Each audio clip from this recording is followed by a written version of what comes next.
সুমাইয়া মজুমদার আপনি লিখেছেন, দাঁড়িয়ে জুতা পরার ব্যাপারে হাদিসে নাকি নিষেধ আছে, কথাটা কতটুকু সঠিক দয়া করে জানাবেন।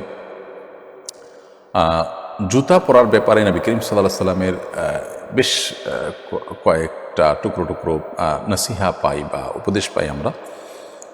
এর মধ্যে থেকে একটি হলো যে এক পায়ে জুতা পরে আরেক পা খালি রেখে হাঁটা নিষেধ রয়েছে হাদিসে।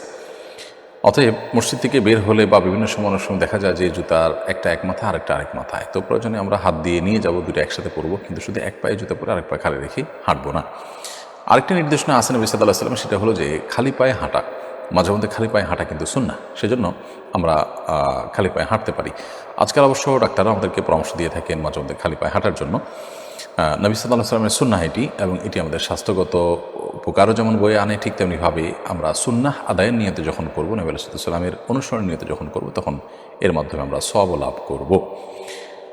অতএব আমরা চেষ্টা করবো ইনশাআল্লাহ বিইذনিল্লাহ এই সুন্নাহটাকেও জিন্দা করার। কিন্তু এর বাইরে আপনি যেটি লিখেছেন যে দাঁড়িয়ে জুতা পরার পরে নিষেধাজ্ঞা আছে, আমার জানা নেই যে এরকম কোনো হাদিস আছে দাঁড়িয়ে জুতা পরা নিষেধ।